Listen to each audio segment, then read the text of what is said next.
I just throw this stick out yonder. You pick it up and fetch it back. Okay? Or we'll do it again. Go on, boy. Get it. Fetch it to him. Fetch it. All right, I'll show you. Just once more now. And you watch.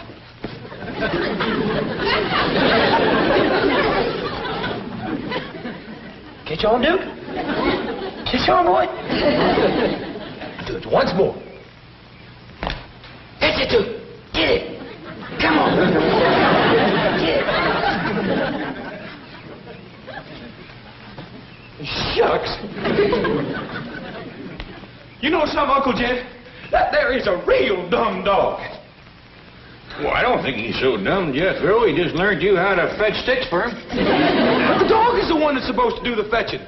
Why, there's a fella down the street that has a dog that fetches sticks for him all day. Well, next time you want some sticks fetched, go down the street and let that dog fetch them. He just don't care nothing about it. Top bottle top running around. Jed, do you want some victuals today? I do, Granny. I've worked up a right smart appetite fetching sticks for old Duke. Jed, that's the trouble around here. The critters are taking over. Ellie Mae has done made pets out of everything but my pickled turnips. What's we gonna do for victuals?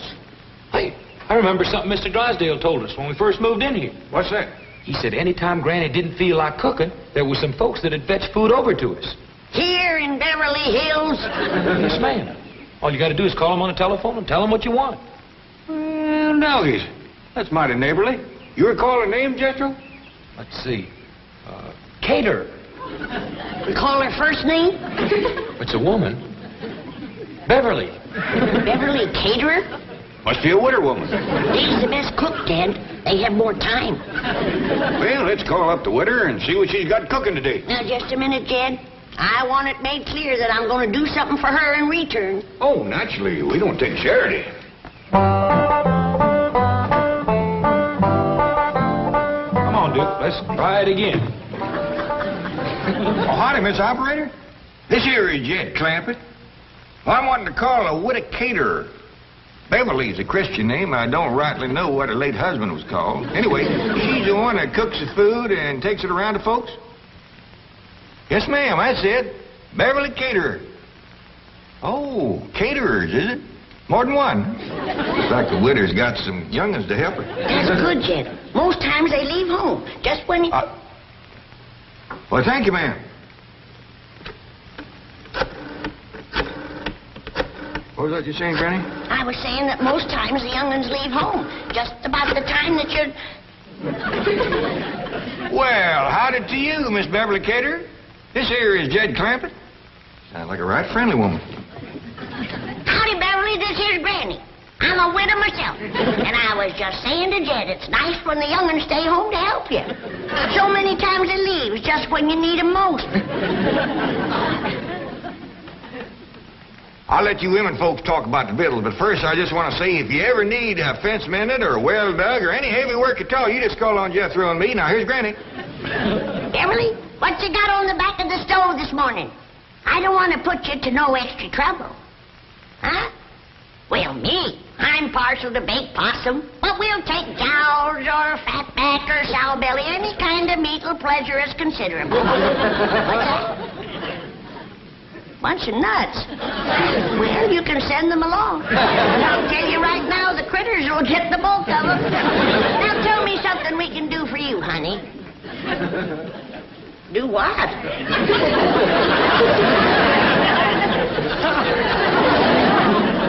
Hello? I declare, Jed, I never knowed anybody could turn nasty quicker than her. What's that here wrong? Hard to tell, Jed. A generous woman like her probably gets took advantage of a lot. And tired to boot, I reckon. Uncle Jed, I can't learn this dumb old dog to fetch his stick. Well, Duke ain't about to waste his time chasing a piece of wood. He's a hunting dog. Well, can I take him hunting then? I'd like to see him chase something. Praise be. That's an idea that might put some fresh meat on our table. All right, boy. It makes more sense than fetching a stick, especially the Duke. You want to come along, Granny? No, I better stay here and guard my kitchen. Okay. Come on, Duke. Let's get the guns. Guard your kitchen against who, Granny? Against Ellie's critters, that's who. They's beginning to take over. Why, I can't hardly... That little rascal learned to open the icebox. Them's the last of my pickle paw-paws. Come back here, you hairy little varmints. Get your paw-paw picking paws off of my pickle paw-paws.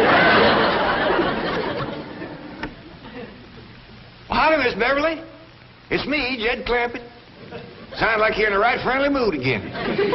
Jethro's going out to shoot us some fresh game meat, and the monkey got in the icebox, and Granny's right upset. Now, Beverly, could you spare us a jar of pickled pawpaws? What's that? Why, Miss Cater, I never... Hello? Miss Cater? Hey, Uncle Jed, see that Miss Cater being a widow, such a good cook and friendly and generous and all? How about you courting her? Get Ellie a new ma, huh? I don't think so, Jethro. She's got a temper, goes off just like that. And when it does, she turns plumb nasty. Matter of fact, I'm beginning to wonder whether Mr. Cater passed on natural or not. Just an idea. Come on, dude. How come you're toting so many guns in that shovel, Jethro? Granny gave me strict orders not to come back empty-handed. I'm ready for anything that jumps, flies, runs, or digs into the ground. Good luck, boy. Oh, gee, thank goodness you're back. I didn't want to disturb you at the meeting, but your wife has been calling frantically. Oh, that woman gets hysterical over nothing. What's it now? Well, it seems there's a kangaroo in your backyard. You see, the slightest little... What? What? A kangaroo? Where did it come from? Australia. That's the only continent where... Oh, I know that. How did it get in my backyard? Well, your wife was rather incoherent, but Ravenswood said it's from the Second National Bank of Melbourne. Second National Bank. Oh, that's where Gene Sandbloom was transferred to from... That explains his Christmas card. May I share the humor of the situation, Chief? Well, I sent him an alligator wallet, so he said he was going to send me a kangaroo pouch. Kangaroo pouch? On the hop, as it were. Mr. Sandbloom does have a sense of humor. Yes, we'll have the zoo pick it up. I'll call Margaret. Mr. Drysdale's office? Oh, Ravenswood. Uh-huh. Mm-hmm. Good, I'll tell Mr. Drysdale. Oh, and don't worry about the kangaroo. The zoo will take care of it. Right. Cheerio. Ravenswood has your wife under sedation, and she's resting comfortably. Oh, good.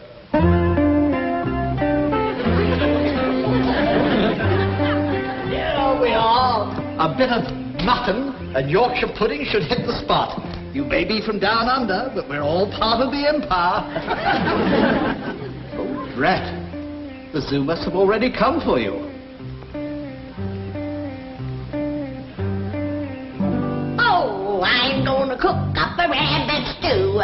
Soon as Jethro shoots me one or two, then we'll all sit down to the table and we'll eat, and we'll eat.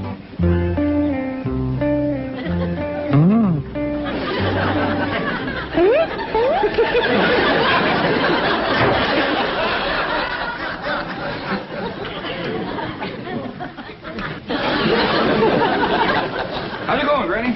Kid, did Jethro leave to go hunting yet? Yep. Well, he needn't have bothered. There's a jackrabbit out back that high.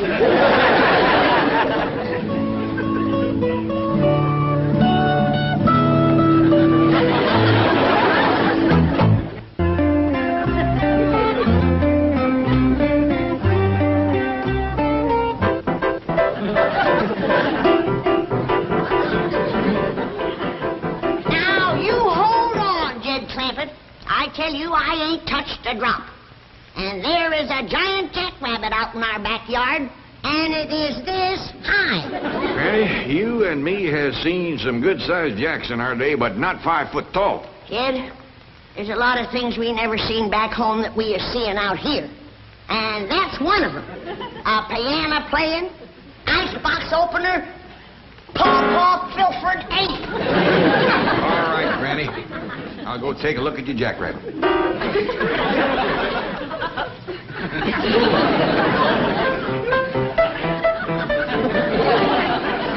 on, you can see for yourself. He can jump over this house, I tell you, in one hop. Whereabouts is he? I don't know. But sure as I live and breathe, he was sitting right there, 5 foot tall and looking me in the eye. 5 foot tall sitting, was he? Yes, he was. Where did that jackrabbit go? Why don't you look out front? Maybe he hopped over the house, just like you said. You think I'm talking nonsense, but you'll see, because I'll find him. What's all sad about, Granny? Nothing. Don't tell her, Jed. I don't want her making a pet out of all that meat. Let me go in the kitchen and get out my biggest pot and start peeling taters. Lots of them. Here, Jack. Here, Jack. Here, Jack. Who's Jack, Paul? Never mind, Ellie. Just try to keep your critters from pestering Granny. You got her so upset she's got into her jug, and now she's seeing visions. What kind of visions? Yeah, well, I reckon it's all right to tell you. Granny thinks she's seen a 5-foot jackrabbit.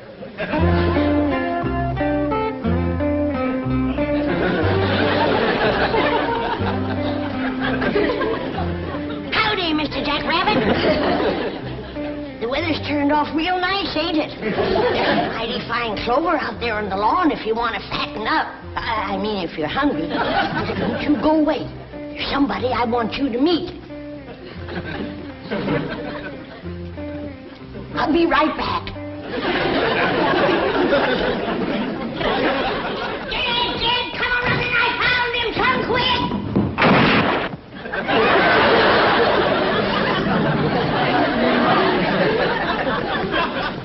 Jed, I seen him again. The giant jackrabbit. I bet you did. He's right out front. Come on, I'll show him to you. Maybe you better lay down a spell. No, he'll get away again. All right, I'll take a look.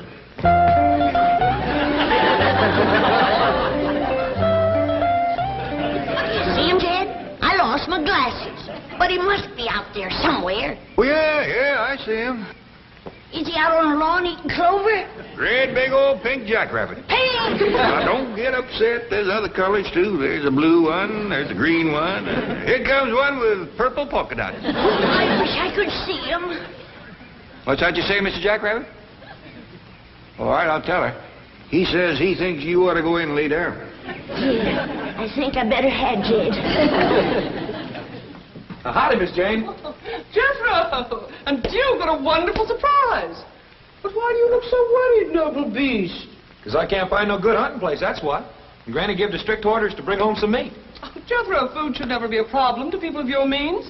There are markets, supermarkets, caterers. Uncle Jed called that there Beverly caterer, and he got mean-mouthed something awful. Mean-mouthed? Yeah. He says she's the nastiest tempered woman that ever answered a telephone.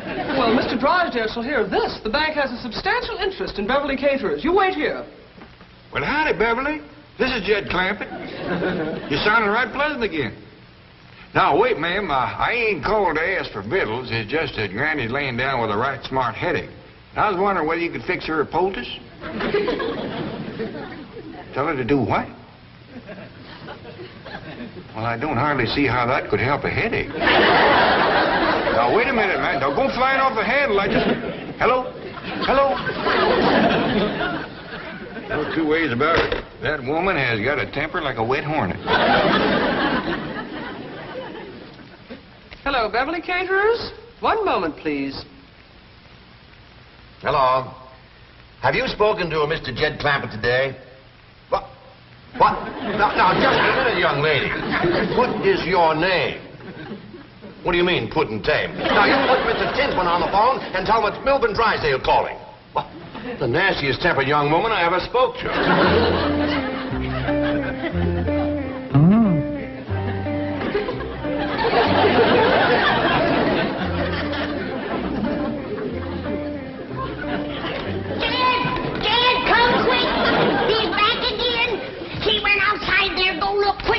Who's that, Granny? The giant jackrabbit. Oh, him again. All right, where's the jug? What jug? The jug that rabbit keeps coming out of. The jug gives you that headache. I ain't touched the jug. I busted my head running into them curtains. Yeah, sure. They'll do it all right. I gotta catch that giant jackrabbit. Where's my shotgun? Well, Jethro's got it out hunting. Well, then we gotta catch a snare and put a snare out for him. Granny, wouldn't you rather lay back down and let me bring you a nice big cup of black coffee? Now, I'm gonna catch that big giant jackrabbit whether you help me or not, and I don't care. I'll help you. I'll help you. All right. Now, you get me a nice big stout rope and put some bait in there. Yeah, it'd take about 2 dozen carrots for a rabbit that size. Now you're thinking straight. Yeah. Just took me a while. Jethro. Arrest substitution is about to be made. Yes. Now, give your Uncle Jed a message for Tell me. him that the young woman who was so rude on the telephone will arrive in person to offer her abject apologies. Yes. And tell Granny she needn't worry about food. The young lady will also bring with her a truck full of delicious piping hot viands and an assortment of tasty beverages, all of which will be offered at your pleasure. Yes. Have I anything else to say, Miss Hathaway? No, Chief, I think you said it all. That sure is going to make Uncle Jed and Granny happy. Thank you, Mr. Drysdale. Not at all. Glad to do it. Jethro? Don't you think you should reward me for my efforts? Well, all I got with me is a nickel and 2 pennies, but you can have that. There are other ways for a handsome young man to reward a young lady. There is? Yes. Tell me, do you enjoy kissing? Well, I like to kiss girls. Well, then, I'm going to close my eyes, and I want you to enjoy yourself. Go ahead, Jethro. Enjoy yourself. I am. Get out of here, you shameless vixen! Yes, ma'am. Come on, Duke. Thank you for the kiss.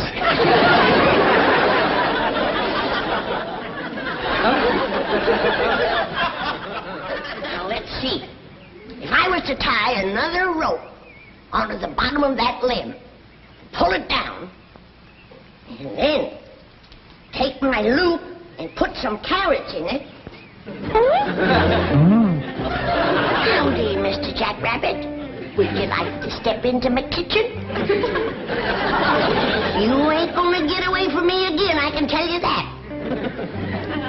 Now, are you gonna come peaceable, or do I have to take you by force?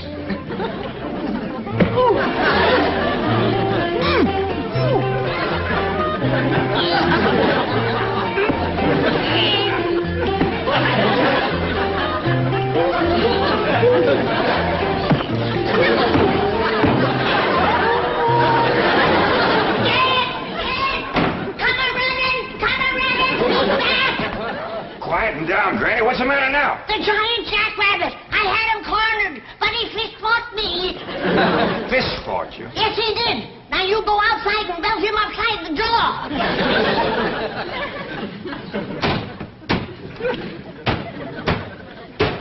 Granny, where are you hiding them jugs?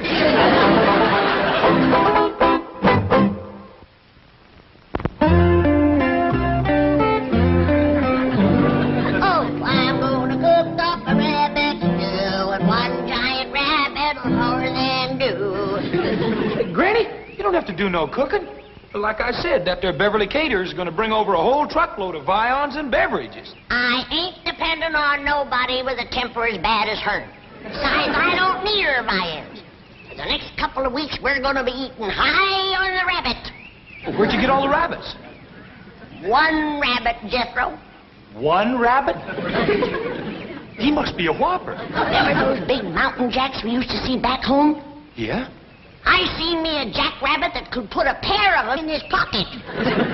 In his pocket? Sure. He stands 5 feet tall and he has a pocket, right? You don't believe me, do you? Oh, yes, I do, Granny. No, you don't. Oh, Granny, I sure I do. No, you don't. All right, I don't believe you. How dare you call me a liar?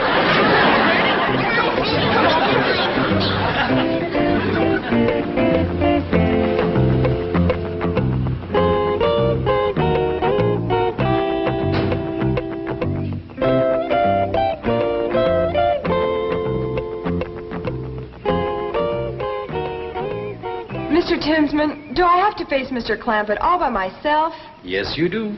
You're the one who insulted him on the phone. And you're the one he'll expect an apology from. But he talked like a nut.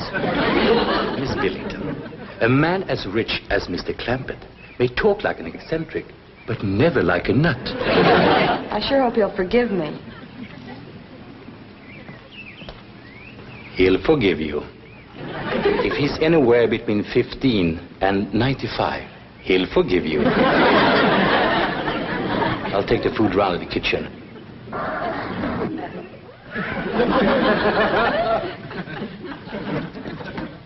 Is Mr. Clampett at home? I'm Jed Clampett. Come right in. This little fella don't say much, but he's right smart. Mr. Clampett, I'm here to apologize about the way I spoke to you on the telephone earlier today. Oh, you're, Beverly Caterers. Yes, sir. Oh, you're a deal younger than I figured. He prettier, too. Thank you. I'm awfully sorry about losing my temper when you called. Oh, now, I understand. Woman works hard all day cooking, doing for others. Young'un's hanging on her apron, she gets a mite waspish. And you not having a husband to help. Yes, that's right. I don't have a husband. How many young'uns you got? Young'uns? Helping you with the cooking and fetching over to your place. Oh, help. Well, let's see. 7. 7? Well, you must be from our part of the country. Got started young, didn't you? Well, come on. Granny will be wanting to meet you. She's out in the kitchen.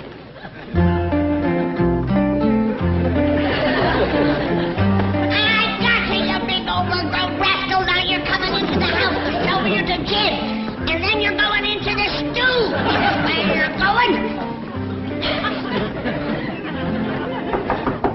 Oh, that's Mr. Tinsman at the back door. He's my boss. Come in. I'm Jed Clampett. A real pleasure, Mr. Clampett. I'm Bill Tinsman. I hope everything has been straightened out, and that Beverly Caterers will always be welcome in your home. Why, you bet you're lying. This is a mighty fine young woman. She says you're her boss.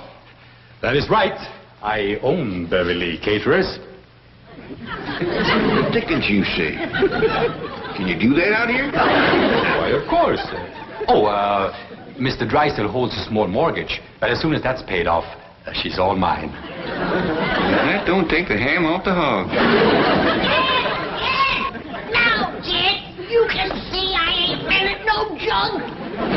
These folks is Beverly Caterers and Bill Tinsman. These are the ones that does all the cooking. I hope we can cook for you, Granny. You can commence with this one. I caught him, now you can cook him. Why, you little varmint, you untied my giant jackrabbit. Giant Jackrabbit? Yes, my giant jackrabbit. That's what I wanted you to cook for me. He stands about 5 foot tall, has brown eyes, and a pocket right here. Now, don't you go away. I'll go get him for you. We'll be back directly. You all go in the parlor and let the little fella play piano for you.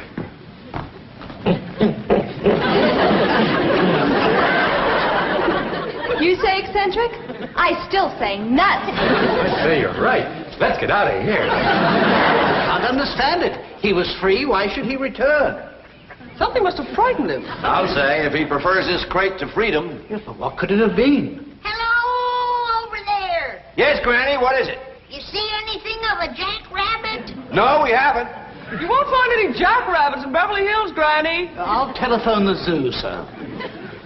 I say there's a giant jackrabbit around here someplace, and I'm going to find him if it's the last thing I ever do. Sure you are, Granny. Now, come in, lay down, and I'm going to get that nice Beverly Caterers to make a poultice for your head. Granny, you caught some in your snire. See, Jed wanted to tell you. What'd she catch, Ellie? Jethro! Hey, Uncle Jed!